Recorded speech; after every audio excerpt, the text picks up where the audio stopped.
The goat suddenly realizes that the giant pig has a socket in its nose. So he plugged it in and gave himself a fresh shave. The kitten heard about it and boiled the kettle, and put a warm bag in his cold body. And the bunny came along and made a nice cup of carrot juice. Everyone took turns using it for 3 minutes, to make sure everyone had access to power every day. But on this particular day, someone broke the rules. The bird was too enthralled by the song to unplug it.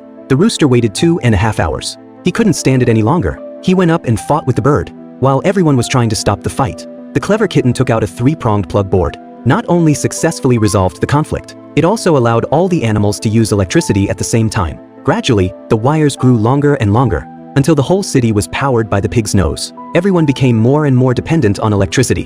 The pangolins stopped hunting. They just go to the supermarket and buy a month's worth of food and eat it at home. But all the energy will run out someday, with everyone using electricity 24 hours a day. It wasn't long before the TV broke the news. The piggy's power is running out, reminding everyone to use less electricity. But the animals didn't care. They continued to spend money without restraint, until the day the power went out all over the city.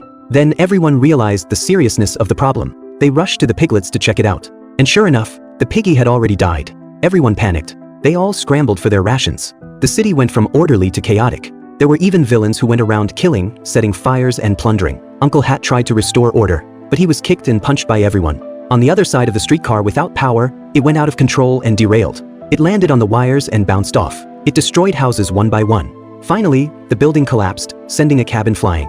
And it's going at breakneck speed. At a very high rate of speed, the hut rolls down from the top of the city, and it hits the foundation of the city. The next moment, the whole city collapsed. It was destroyed like the end of the world. The citizens were all killed. There was only one survivor. When he woke up, he struggled to walk through the ruins of the city. He didn't know how much longer he could live. Suddenly he found an elephant. The elephant's trunk looked like a socket, so he put the plug back in.